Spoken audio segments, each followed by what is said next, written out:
चलो देखो, इसको बताते हैं हम, इस टॉपिक को थोड़ा समझाते हैं तुमको हम। मेन वाला ज़्यादा कायदा वाला चीज़ कि इन प्लेन मतलब कि तल में कैसे चेक करते हैं क्या क्या, कि जब पैरेलल होता है, पैरेलल मतलब कि समानांतर,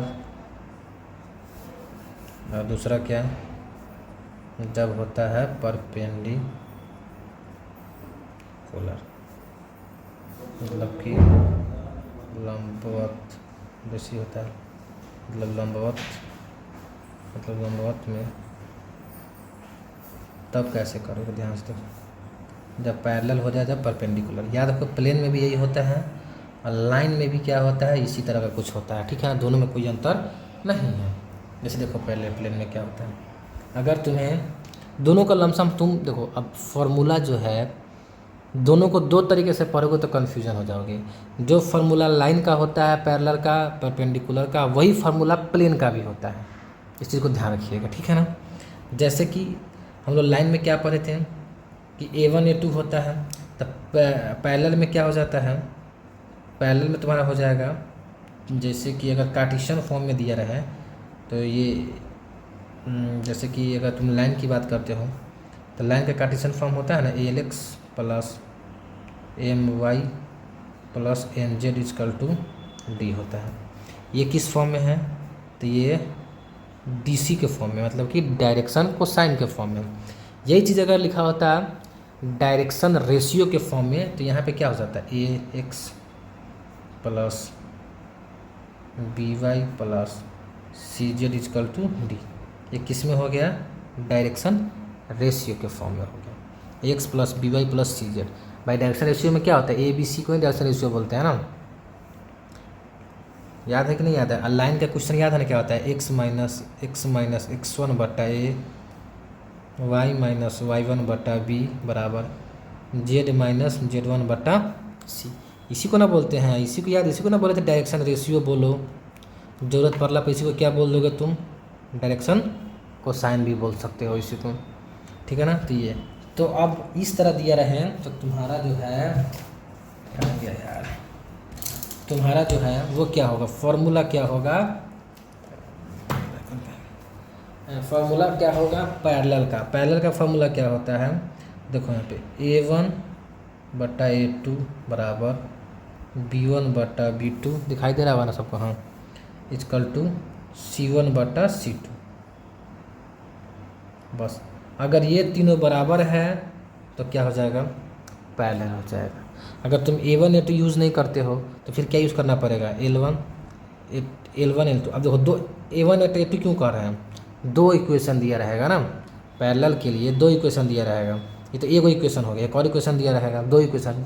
भाई दो इक्वेशन हो तभी तो तुम चेक करोगे। जैसे दो लाइन है, दो लाइन पैरेलल है कि परपेंडिकुलर है, तो कैसे चेक करोगे, तो दो चाहिए, तो एक के लिए A1 हो गया, जैसे इसको यहाँ पे A1 कर दो, A1 B1 C1। उसी तरह परपेंडिकुलर में क्या होता है, जैसे यहाँ इसको लिख देते हैं, तो मान लो यहाँ पे दो इक्वेशन है, अगर यहाँ पे मान लो यहाँ पहला equation A1x plus B1y plus C1z equal to यहाँ पे क्या हो जाता है D।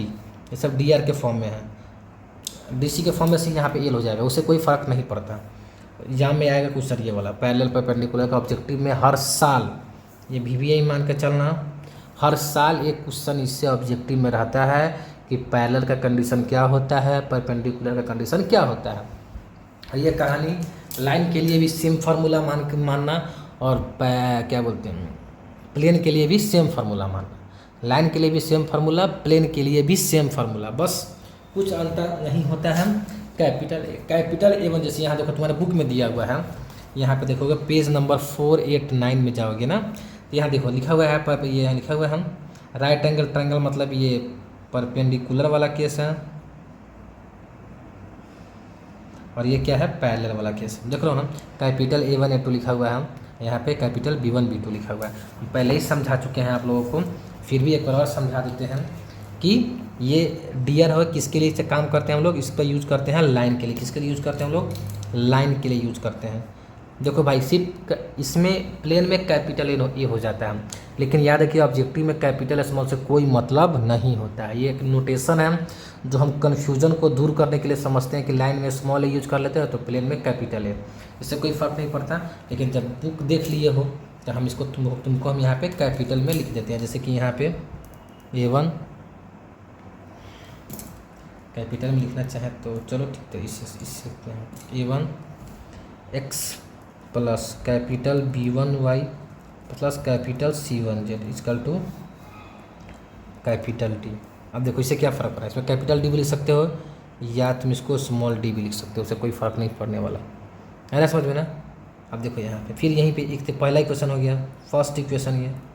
इसी तरह एक और इक्वेशन दिया रहेगा सेकेंड इक्वेशन, उसमें क्या लिया लेगा तुम, ये A2x plus B2y plus C2z equal to D2 और ये हो जाएगा D1।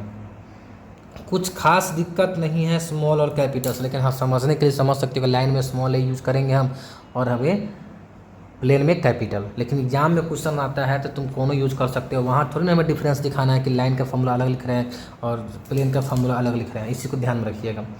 वहाँ पे ऑब्जेक्टिव में क्वेश्चन तो नहीं ला पाते हैं, क्वेश्चन मोतीहर ये है। ऑब्जेक्टिव देखने जाओगे तो साफ साफ क्वेश्चन बताए भी हैं तुम लोगों को कि प्लेन से क्वेश्चन आता है कि परपेंडिकुलर है या पैरेलल है, तो स्मॉल ए भी लिखा रहेगा कैपिटल भी, तो स्मॉल ए लिखा रहेगा कैपिटल ए, दोनों में सेम कहानी है। यह नहीं कि हाँ ये क्वेश्चन में कैपिटल भी दे देगा स्मॉल भी दे देगा, अब तुम्हें कन्फ्यूजन होगा, ऐसा कुछ भी नहीं है।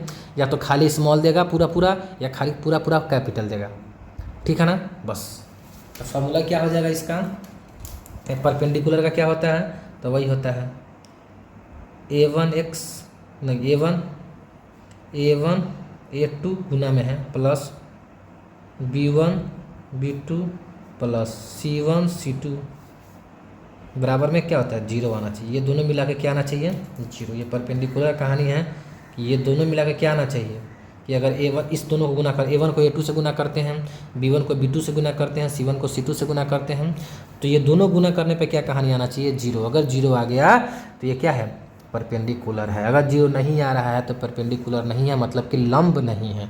अब दो लाइन लंब है, जैसे फर्स्ट लाइन दिया रहेगा, ये किस कहानी पता है ना, ये किस में दिया हुआ है, ये दोनों दिया हुआ है कार्टेशियन फॉर्म में। कार्टेशियन फॉर्म में अगर इसको तुम कहिए dr दिया, ये क्या है, ये भी dr ही है, लेकिन किसके हिसाब से है तो ये प्लेन के हिसाब से है, और ये भी प्लेन के हिसाब से था, लेकिन ये भी प्लेन के हिसाब से था। इसको लाइन यहाँ से हटा दो, अच्छा नहीं लग रहा है, यहाँ से भी प्लेन के हिसाब से था। लाइन में मतलब A1 A2 यूज़ करते हैं, डायरेक्शन को साइन जो लाइन का होता है ना A1 A2 होता है, और डायरेक्शन को साइन क्या, डायरेक्शन रेशियो जो लाइन का होता है, अब बहुत दिन हो गया पढ़ाए हुए इसलिए थोड़ा सा दिक्कत हो रहा है। डायरेक्शन रेशियो जो होता है लाइन के लिए, उसमें हम लोग A1 B1 C1 यूज़ कर लेते हैं, मतलब ABC। अगर यही बात प्लेन की करते हैं तो वहाँ पे capital A capital B capital C use कर लेते हैं। तो ये समझ में आ गया, परपेंडिकुलर का कहानी समझ में आ गया है ना। इसी को अगर लिखते, ये किस में है, ये आ गया तुम्हारा, ये तुम्हारा है प्लेन के लिए, किसके लिए बना है ये, इसी चीज़ को अगर हम यहाँ यूज करते हैं लाइन में, देखो तो लाइन में क्या होता है यहाँ पे A1 A2 plus B1 B2 plus C1 C2 बराबर क्या आना चाहिए 0। देखो दोनों में कोई अंतर नहीं है, बस कैपिटल स्मॉल का अंतर है।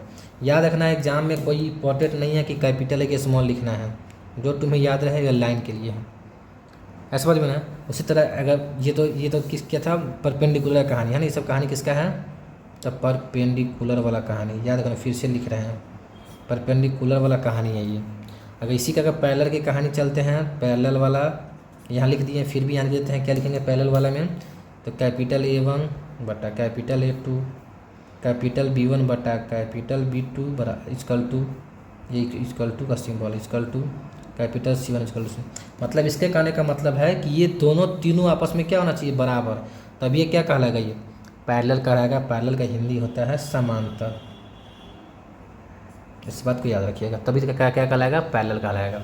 अब ये कैपिटल है, हम यहाँ पे स्मॉल में लिख दिए तो ये लाइन के लिए, यहाँ पे स्मॉल में लिख दिए हैं तो ये लाइन के लिए हो गया और ये प्लेन के लिए हो गया। आइए इस पे क्वेश्चन देखते हैं, जो एग्जाम में क्वेश्चन दिया हुआ है, एग्जाम्पल देखते हैं। एग्जाम्पल नंबर क्या है, एग्जाम्पल नंबर क्या है। अगर आपको इसको बुक में देखना है तो बुक का पेज लिख देते हैं, किस पेज में है ये, कौन से पेज में है ये, पेज नंबर कौन से है ये, पेज नंबर है 489। कौन सा पेज है? ओल्ड बुक है ना, 489 ओल्ड बुक में। एग्जाम्पल यहाँ दिया होगा आपको, एग्जाम्पल तो नहीं दिया होगा इसमें, चैप्टर पे आते हैं क्वेश्चन नंबर। हाँ, एग्जाम्पल नहीं है ये, चैप्टर का क्वेश्चन है, एक्सरसाइज का क्वेश्चन है। एक्सरसाइज कौन सा है? 11.3 का क्वेश्चन है ये। क्वेश्चन नंबर कितना है? 13। क्वेश्चन नंबर 13 है और 13 का हम ए बनाने जा रहे हैं। क्या बनाने जा रहे हैं? 13 का ए। क्वेश्चन बता दिए यहाँ पढ़ के, हम क्या बताए हैं आपको, तो क्या चेक करना है इसमें? बस बताना है कि पैरेलल है या परपेंडिकुलर है। अगर पैरेलल होगा तो भी कोई दिक्कत नहीं है, परपेंडिकुलर होगा तो भी कोई, मतलब दोनों में कोई एक हो जाए तो ठीक है, वरना दोनों निकाल के देख लीजिएगा। पैरेलल हो या अगर परपेंडिकुलर हो गया तो पैरेलल नहीं होगा, सीधा सा कॉन्सेप्ट है भाई। दो लाइन है, दो ही कंडीशन हो सकता है, नहीं तो पैरेलल होगा या नहीं तो परपेंडिकुलर होगा। अगर परपेंडिकुलर हो गया तो इसका मतलब पैरेलल नहीं होगा, अगर पैरेलल हो गया मतलब समानांतर हो गया तो परपेंडिकुलर नहीं होगा। दोनों में से कोई भी एक निकल जाए तो ये क्वेश्चन कंप्लीट। अब कुछ नहीं करना है, अब दोनों नहीं हो, ना पैरेलल हो ना परपेंडिकुलर हो, तब क्या करना है? तो उस कंडीशन में हमें क्या निकालना है? एंगल निकालना है, ठीक है ना। आइए क्वेश्चन देखते हैं, इसी क्वेश्चन को थोड़ा डिस्कस करते हैं हम लोग। ऐसे है यार, इस क्वेश्चन को थोड़ा डिस्कस करते हैं हम लोग। यहाँ क्वेश्चन दिया हुआ है 13 का ए दिया हुआ है 7x + 5y + 6z + 13 equal to क्या? 0। अब देखिए इसको ए में देखिए क्या क्वेश्चन में क्या दिया हुआ है। क्वेश्चन में दिया हुआ है, क्वेश्चन में देखोगे तुम्हें क्या दिया हुआ है, ए में दिया हुआ है 7x + 5y + 6z + 30 equal to कितना दिया हुआ है? 0। अब ध्यान से, कुछ भी कन्फ्यूज़न नहीं होना चाहिए इसमें, जिसमें कि कुछ होने लगा ये डी का मान, ये किसका मान है? ये है डी का मान है, ठीक है ना, इससे कोई इशू नहीं है। दूसरा कंडीशन क्या दिया हुआ है? एंड दूसरा दिया हुआ है 3x - y - zd z + 4 equal to कितना दिया हुआ है? 0। अब ये मत सोचते हैं कि उधर डी भेज देंगे तो माइनस में चल जाएगा, हमें अभी डी से मतलब ही नहीं है। जब मतलब नहीं है तो हमें उसका दिमाग नहीं लगाना, क्योंकि कभी कभी किसी किसी कंडीशन में क्या लिख दिया जाता है, हम पहले का इक्वेशन कि a1x + b1y + c1z + d = 0, ये भी लिखा होता है, याद रखिएगा। ये भी एक इक्वेशन ही है, कार्टेशियन फॉर्म का इक्वेशन है। a1x + b1y + c1z = +d = 0, तो d से कोई मतलब अभी नहीं रखना है। अरे समझ में। बाकी डी के बारे में बताए थे कि डी हमेशा क्या आता है? पॉजिटिव ही आता है। क्या आता है? पॉजिटिव ही रहता है, याद रखिएगा। डी कभी भी डिस्टेंस, डी मतलब क्या? डी मतलब क्या? डिस्टेंस। और यह डिस्टेंस कभी भी क्या होता है? निगेटिव नहीं होता है। उस संदर्भ में उसके बारे में कहानी बताए हैं कि निगेटिव नहीं होगा, अगर निगेटिव है तो उसको पॉजिटिव लिख के हम लोग आंसर बताएंगे। अब देखो यहाँ पे उसका अलग कहानी है, थोड़ा सा इसको क्वेश्चन चेक करते हैं। देखो सॉल्यूशन में हम पहले क्या चेक करते हैं? पहले हम चेक करते हैं क्या? पैरेलल। क्या चेक करेंगे हम? पहले हम चेक करेंगे पैरेलल। पैरेलल कहानी क्या है? अब देखो यहाँ पे है, ये क्या है? देखो तुम a1 का मान कितना दिया हुआ है? 7। अब कन्फ्यूजन नहीं रखना है। a2 का मान क्या दिया हुआ है? यहाँ पे नीचे हुआ है a1, a2 का मान दिया है 3। उसी तरह b1 5, तो b2 का मान क्या दिया हुआ है? -1। उसी तरह c1 का मान क्या दिया हुआ है? 6, C2 का मान क्या दिया है? 4। इससे कन्फ्यूजन नहीं रखना है, तुम लिखो या नहीं लिखो बस कोई दिक्कत नहीं है, बस बैठा देना है। तो पैरेलल का कंडीशन क्या होता है? तो पैरेलल का कंडीशन होता है a1/a2 होना चाहिए, किसके बराबर होना चाहिए? b1/b2 एंड c1/c2 के बराबर होना चाहिए। और मान पुट करके देखते हैं क्या आ रहा है कि नहीं आ रहा बराबर। देखो a1 का मान कितना दिया हुआ है? यहाँ देखो a1 का मान कितना दिया हुआ है? हमारा a1 का मान है 7 और 3, कितना है? 7 और a1 का मान दिया हुआ है। अब a1 का मान यहाँ से निकाले हैं ना हम लोग, a1 का मान दिया हुआ है 7 और 3, तो कितना है? 7/3 बराबर b1 का मान दिया हुआ है उसमें 5/-1 इक्वल टू c1 का मान दिया है 6/4। अब जरा ध्यान से देखिए, क्या तीनों आपस में बराबर है? ये तीनों आपस में बराबर नहीं है, तो यहाँ क्या लिखिएगा? Not parallel. ये पैरेलल नहीं हुआ। आगे समझ में ना, तो तीनों बराबर है, मतलब ये भी मतलब 7/3 है ना, तो ये भी कितना आना चाहिए? 7/3। ये भी कितना है? 7/3, मतलब तीनों आपस में बराबर है, पैरेलल नहीं है। अब हम क्या चेक करेंगे यहाँ पे? अब यहाँ पे हम चेक करेंगे परपेंडिकुलर। मतलब कि हम लोग यहाँ पे लंब चेक करने वाले हैं। लंब का कहानी क्या है, A1 A2 plus B1 B2 plus C1 C2 equal to क्या आना चाहिए मेरा, 0 आना चाहिए। ठीक है, तो आइए इसको रख के देखते हैं कि 0 आ रहा है कि नहीं। A1 का मान पुट करते हैं। A1 का मान कितना दिया हुआ है 7 गुने A2 का मान कितना दिया हुआ है 3, तो प्लस 3। B1 का मान दिया हुआ है 5 गुने -1 B2 का, प्लस C1 का मान दिया 6 गुने C2 का मान दिया 4। गुना करके देखते हैं हम। चलो यहाँ लिख देते हैं बराबर में 0। अब इसको करते हैं गुना, तो 7 3 का 21 plus minus minus minus 5 plus 6 चौका 24 बराबर में 0 चल रहा है। 0 के बराबर 0 आ जाए, ये कितना हो गया 21 में से बराबर 0 नहीं है ना, एक घटाने पर 0 कहाँ से आएगा। कितना हो गया 4 1 5 25 मतलब 40, ये तो हो गया 40 बराबर 0।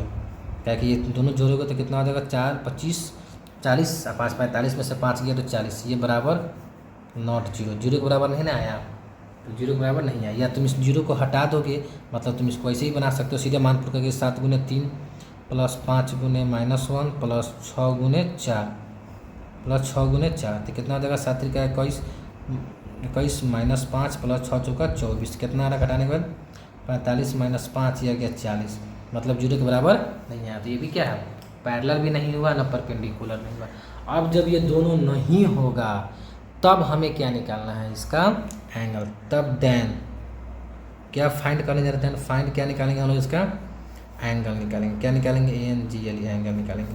कैसे निकालेंगे, कॉस थीटा बराबर क्या होता है N1 इंटू N2 बटा N1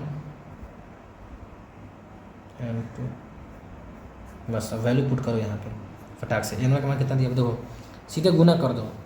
गुना कैसे करते हैं, गुना करने का तरीका देखो। N1 का मान कितना है, अब देखो गुना करने का दो भी तरीका है। I से I का गुना करके नहीं करते हैं, मतलब कि I से I, तो A1 का गुना किससे करोगे तुम, A2 से। यहाँ ध्यान से देखो, इसको प्लट करते हैं। यहाँ देखो गुना कैसे करेंगे, ये A1 है ना और ये A2 है कि नहीं है, सामने सामने गुना करते ही नहीं करते हैं, ये गुना करते हैं।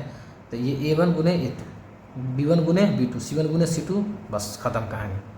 अगर इस तरह गुना नहीं कर सकते हो तो तुम्हें सजाना है तो सजा दो, कोई दिक्कत नहीं है। जैसे यहाँ पे लिखा हुआ है ना 7 5 6, इसमें IJ लगा दो तो क्या हो जाएगा 7I plus 3J plus 6K cap गुना इंटू क्या हो जाएगा इसका 3I minus J minus 10K बटा ये कितना हो जाएगा 7 का स्क्वायर प्लस 3 का स्क्वायर प्लस 6 का स्क्वायर, इस पे लगा देना है हमें रूट इंटू ये कितना हो जाएगा 3 का स्क्वायर प्लस -1 का स्क्वायर प्लस -10 का स्क्वायर, मोड लगा दें। अगर तो जो बच्चा समझदार होगा वो पता है क्या करेगा, आखिर ये वाला मान वाला की जगह परपेंडिकुलर वाला ही मान हुआ A1 A2 B1 B2 plus C1 C2 का मान कितना लाया हो तुम 40 लाया हो, क्योंकि हम यहाँ गुना करेंगे तो A1 का गुना A1 B1 से, A1 गुना A2 से, फिर B1 गुना B2 से, फिर C1 गुना C2 से। तो यही तो काम यहाँ की है, A1 इंटू A2 प्लस बीच में plus B1 into B2 plus C1 C2, वही काम कर रहा है। इसीलिए इसका एक और फार्मूला कहा गया है, इसका एक और फार्मूला क्या कहा गया है कि कॉस थीटा बराबर क्या कहा गया है कि A1 A2 plus B1 B2 plus C1 C2 बटा मोड में तो पता ही है तुम्हारा। अरे यार चलो कोई दिक्कत नहीं, मोड में पता ही है तुम्हारा क्या होता है A1 square plus B1 square plus C1 square, mode में यहाँ पे A2 square plus B2 square plus C2 square, वही बात है। तो ये भी फार्मूला होता है, ये भी फार्मूला, ये लिखो चाहे तुम ये लिखो, लेकिन कहावत है, मतलब कहा जाता है कि अगर तुम वेक्टर का फार्मूला यूज़ करते हो वेक्टर वाले केस में तो ये वाला फार्मूला यूज करो, कार्टेशियन वाले केस में यूज़ करते हो तो कार्टेशियन। और क्वेश्चन के अकॉर्डिंग तुम खुद क्वेश्चन के अकॉर्डिंग तुम चाहो तो आसान बना सकते हो। जैसे क्वेश्चन हमारा ये देखो ध्यान से, तो ये क्वेश्चन किस में दिया हुआ था, कार्टेशियन फॉर्म में दिया हुआ था। तो हमें A1 A2 हम यहाँ मेंशन किए हैं, तो हमें डायरेक्ट A1 A2 वाला फार्मूला लगा लेना चाहिए। आया समझ में, एक और फार्मूला और वो तुम्हारे ऊपर है। A1 A2 बस रटना नहीं है, समझना है। A1 A2 वाला फार्मूला लगा सकते हो, या अगर क्वेश्चन वेक्टर के फॉर्म में दिया हुआ वेक्टर इक्वेशन में तो ये वाला फार्मूला लगा सकते हो, क्योंकि उस क्वेश्चन में ऑलरेडी IJK क्या है मेंशन रहेगा। समझ रहे हो ना, IJK क्या है, IJK क्वेश्चन में मेंशन रहेगा तो तुम्हारे लिए यहाँ पे आसान हो जाएगा। अब वेक्टर में तुम्हें आई जी से मतलब है नहीं। अगर तुम्हें लगता है कि वेक्टर कार्टेशियन फॉर्म में वेक्टर लगा ले तो आराम से लगा लो, समझ रहे हो ना।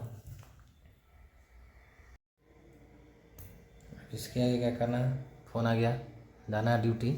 इसके अगर सबको गुना करने आता है, इसे पहले बताया ना गुना करना, आई से आई गुना करोगे तो ये कितना हो जाएगा, ये गुना करोगे तो कितना होगा, 7 त्रिका 21, जल्दी से 21, यही वाला दे देते हैं, -5, उसके बाद +24 बटा कितना आ गया नीचे जब करोगे इसका तो कितना हो जाएगा, ये 7 का 49 हो जाएगा, प्लस ये 9 हो जाएगा, प्लस 36, ये कितना हो जाएगा तुम्हारा 9 + 1 + 100। अब इसको कैलकुलेट करके मान तुम्हें क्या करना है, निकाल लेना है, ठीक है ना। बन जाएगा सबसे, चलो ठीक है, नहीं बन जाते फिर बताना। नेक्स्ट क्लास में इसको हम लिख देंगे आंसर, यहाँ पे मिला लेना।